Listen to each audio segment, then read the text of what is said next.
All right. So, okay, Jacob, I'm taking a look, and this is actually these are some quality responses you've got here. So, I just want to kind of go through each of them with you before going on to the next step. So, you're correct that the scholar in this exemplar is analyzing 6 lines of poetry. Um, do you remember what I said about why that length or about that length is the appropriate amount?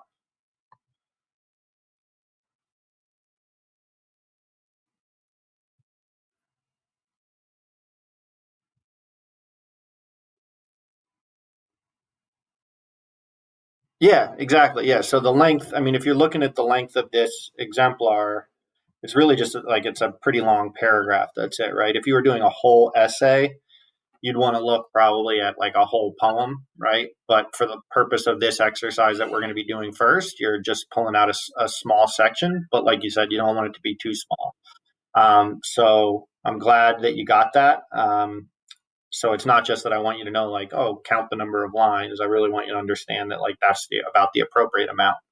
Um, Looking at number two, I think your response here is great, right? Like you use the example of carry with them the baggage of being Pakistani by heritage, American by birth certificate. And I think that is definitely symbolism. Um, and uh, and I think you're right about that. Why? Can you clarify for me a little bit? Like, why would you say that that's symbolism? What is the symbol in there that's being used for carrying the baggage of being Pakistani by heritage, American by birth?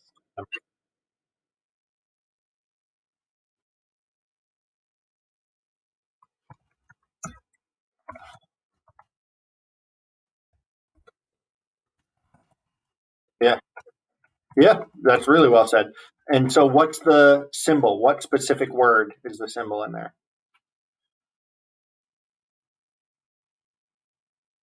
What? Yeah, what word? Yeah, sorry. Let me clarify that. What word in here in that sentence represents carrying the weight of their problems or all of the good and the bad?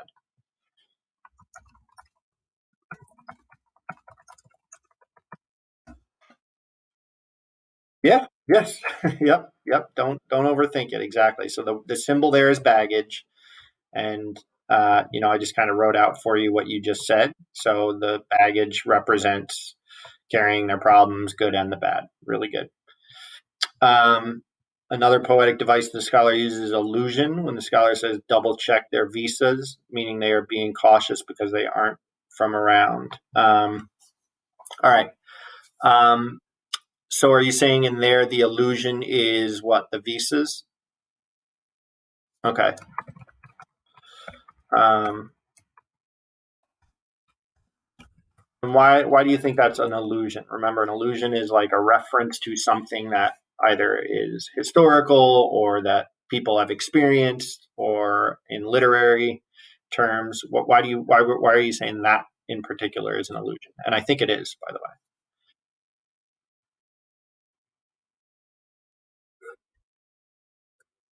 Yeah,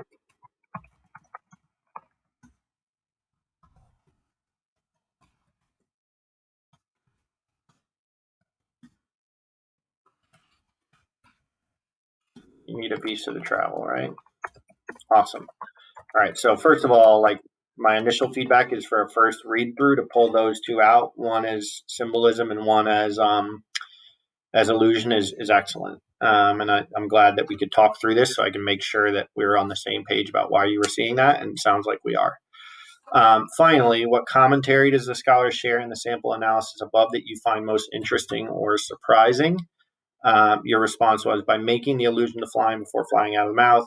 Hamidi likens a simple thing like speaking and talking to an airport screening. I find this line interesting because of the choice of words the scholar used. Can you tell me a little bit more about that?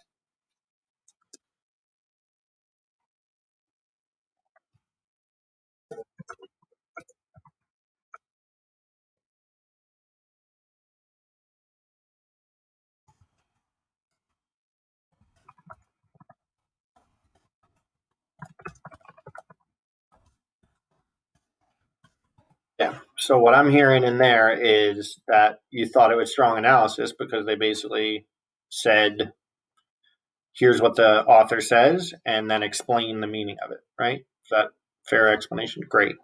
And that's exactly what this exercise is, right? And when we go through the zoom and interpret part that we're about to go through, I'll explain a little more about that. But essentially, what this exercise is you make a claim about what an author is trying to tell you in a poem. You pull out a section of that poem, right here where I'm highlighting.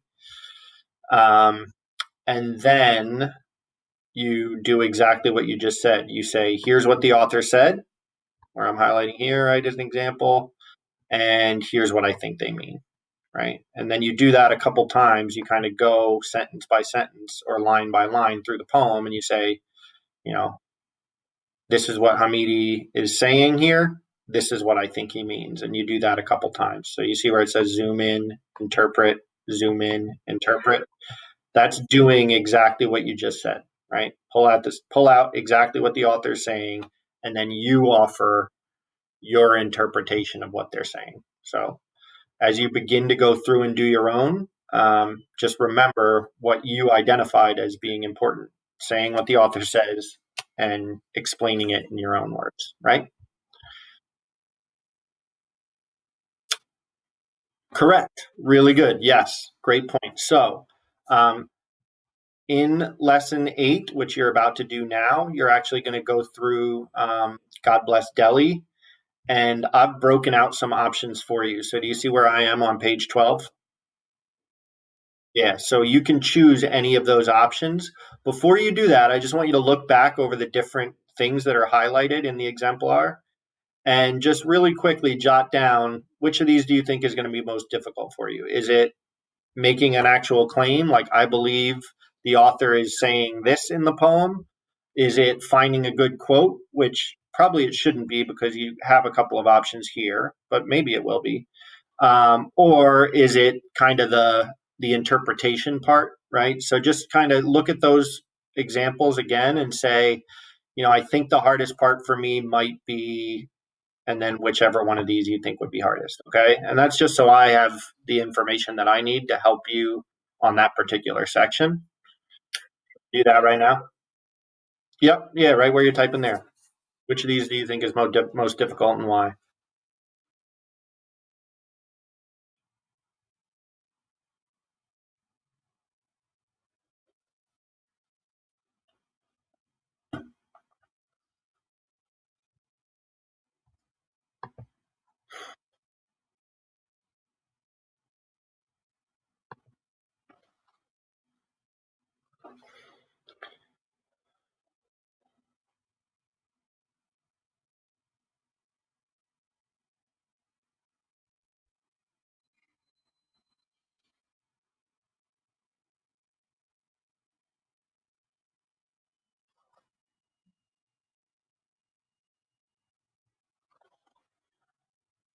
I mean, I can tell you, for me, the hardest part is usually um, the zooming in and interpreting part, right? Where I got to say, like, okay, here's a particular sentence and then make my own meaning of it, right? Because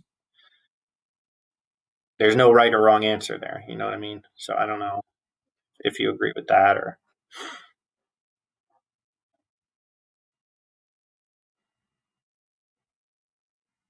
Okay, great. So good. That's good to know. And what I'll do as you start going along and doing your work, I'll be watching, for lack of a better phrase, but I can I'll start to notice, okay, like, oh yeah, Jacob's having a hard time with this interpretation. Let me pop in and just ask him a question, a follow-up question. So yeah, just finish that sentence there, and then we're moving on to lesson 8. And lesson 8 is pretty kind of straightforward. You're just going to select one of these options, and then you're going to kind of start to do the work bit by bit. Okay, what do I think he's saying in this section of the poem? What point is he trying to make, or what do I believe it's about? And then start thinking about poetic devices. Remember the 3 we went over yesterday, which you did an exercise here on: symbolism, imagery, right? Symbolism and imagery, illusion, and personas and anecdotes, right? So really, really good job on this section. I think now that we've identified that, interpretation is going to be the challenge, you can start going ahead and doing number 8, and I'll be sure that I kind of keep track of that as you're going. Okay. All right. I'll be on. If you need me, just hit that chat button or the video and we'll pop back on. Okay.